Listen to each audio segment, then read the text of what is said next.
पर सुनियोजित तरीके से हिंसा हो जाती है, यह रिपोर्ट इंडिकेट कर रही है। हिंदुओं को मारने की प्री प्लान वहां पर तैयार था, हिंदुओं को टारगेट करने के लिए। इसके अलावा जो टीम वहां पर पहुंची थी ना, जो टीम वहां पर पहुंची थी वो भी टारगेट पर थी। तो चुन चुनकर टारगेटेड अटैक्स करने थे, हिंदुओं को टारगेट पर रखना था। मस्जिद के सर्वे के दौरान बाहर से लोगों को बुलाया गया, दंगाइयों को बुलाया गया और पुलिस पर हमले के बाद अलग अलग मोहल्लों को टारगेट किया गया था। पहले से मौजूद फोर्सेस वहां पर थी, जिस वजह से हिंदू बच गए, वरना जो 15% का आंकड़ा आपको दिखा रहा हूं ना, हो सकता है वो 1.5 हो जाता। 450 पन्ने की एक रिपोर्ट है जो योगी आदित्यनाथ जी को सौंपी जा चुकी है, और इस रिपोर्ट को बनाने वाले भी बहुत ही डिग्निफाइड लोग हैं। इसमें रिटायर्ड जज हैं, रिटायर्ड आईएएस है, रिटायर्ड आईपीएस अधिकारी थे, उन्होंने इस रिपोर्ट को तैयार किया है और जानकारी मेरे पास ये है, इस रिपोर्ट को टेबल किया जाएगा विधानसभा में।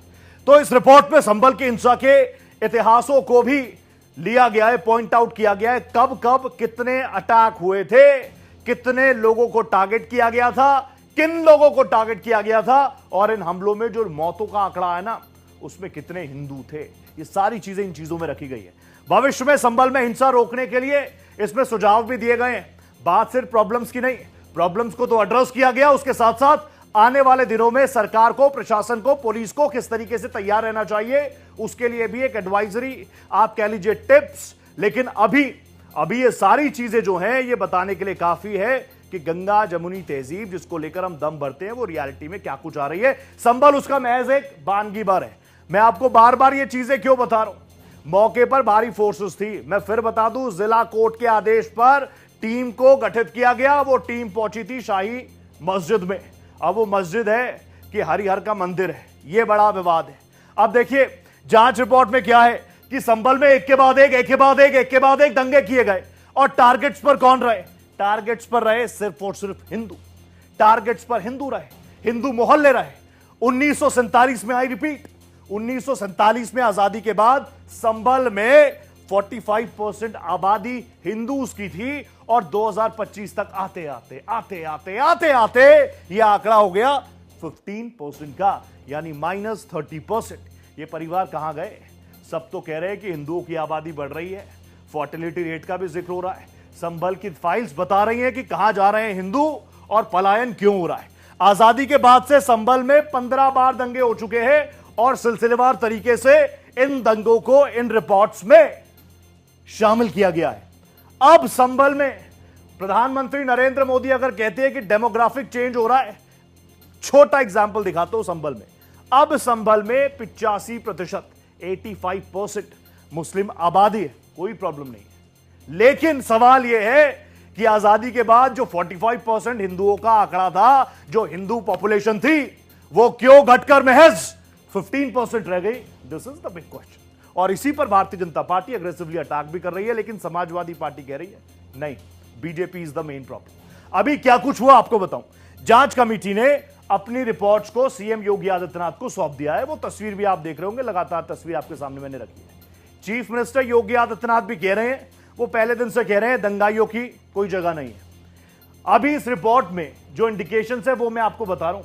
पूरी रिपोर्ट क्या है वो तो खुद योगी आदित्यनाथ विधानसभा में टेबल कर देंगे, विधानसभा के पटल पर रख देंगे। लेकिन इंडिकेशंस क्या है कि दंगाई जो है वो हिंदू मोहल्लों को टारगेट करना चाह रहे थे।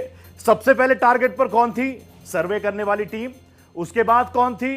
फोर्सेस। और अगर मौके पर बड़ी फोर्सेस ना होती, उस दिन कुछ भी हो सकता था। अब संभल में योगी आदित्यनाथ का एक्शन क्या कुछ रहा, वो मैं आपको जरा जल्दी से बता देता हूं।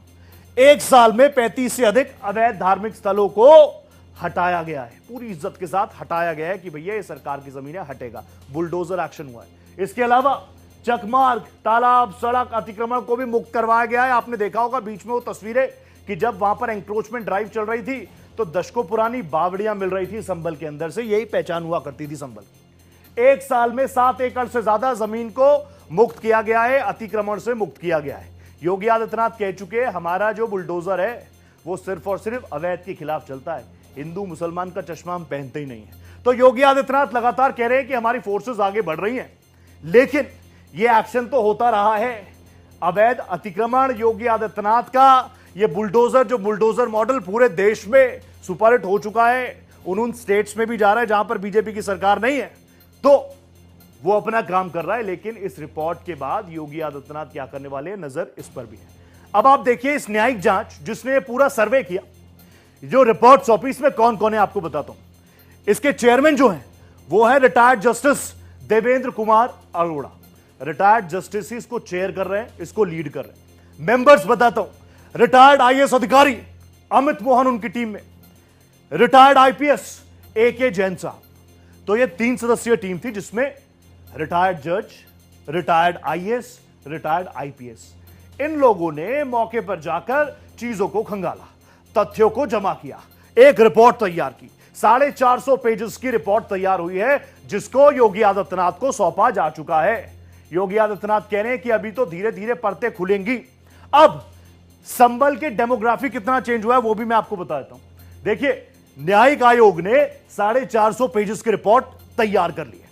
अब इस रिपोर्ट में हर एक एंगल पर तफ्तीश की गई है और यह रिपोर्ट योगी आदित्यनाथ को सौंपी जा चुकी है। सीएम योगी को यह रिपोर्ट सौंपी गई है और योगी आदित्यनाथ भी बहुत ज्यादा सीरियस है इस पूरी रिपोर्ट को लेकर। डेमोग्राफी चेंज की बात खुद प्राइम मिनिस्टर नरेंद्र मोदी कह चुके हैं।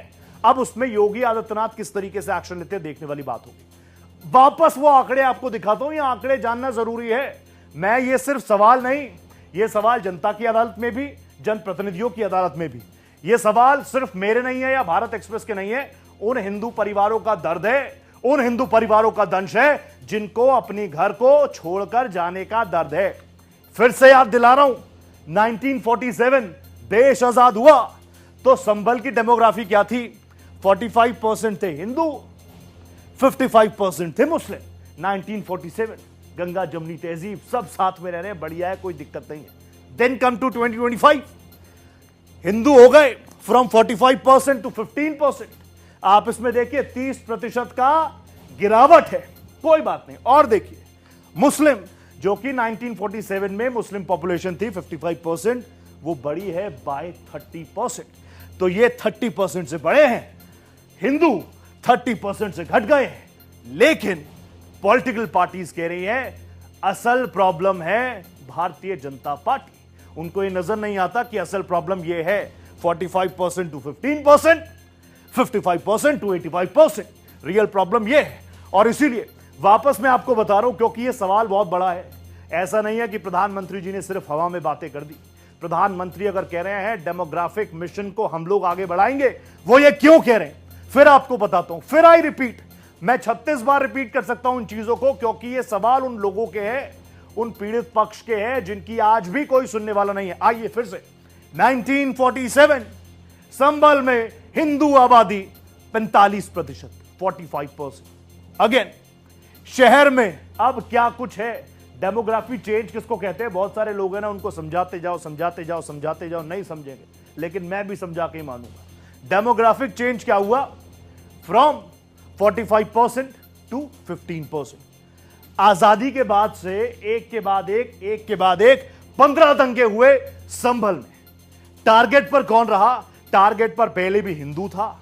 इन 15 के 15 दंगों में टारगेट पर हिंदू ही रहा, हिंदू मोहल्ले ही रहे। अब क्या कुछ हुआ? संभल के डेमोग्राफी बदलने वाली साजिश क्या है? हिंदुओं की संपत्ति पर जबरन कब्जा किया गया। 47 से 2025 तक परेशान किया गया, प्रताड़ित किया गया, इनसिक्योर सा माहौल बना दिया गया कि वो हिंदू परिवार ये सोचे कि मैं अपनी जमीन को बचाऊं, कि अपने घर की इज्जत को बचाऊं, अपनी बहन बेटियों को बचाऊं, अपने बुजुर्ग मां बाप को एक सेफ्टी का माहौल दूं। हिंदू धर्म स्थलों का स्वरूप भी बदल दिया। आप भूल गए क्या? सच बताइए, आप भूल गए वो तस्वीर जब 45 वर्ष बाद उसी एंक्रोचमेंट ड्राइव में जब योगी आदित्यनाथ का बुलडोजर चल रहा था? आपको नहीं याद हनुमान जी की वो मूर्त जो बिल्कुल दबी हुई थी, जैसे हम कहते हैं ना, दबे कुचले एकदम पीछे, उस स्ट्रक्चर को पूरी तरीके से ढक दिया गया। यह किया गया संभल में, तभी कोई अपने घर को छोड़कर पलायन के दंश को झेलता हुआ आगे बढ़ जाता है। बहुत दुख हुआ होगा उन लोगों को।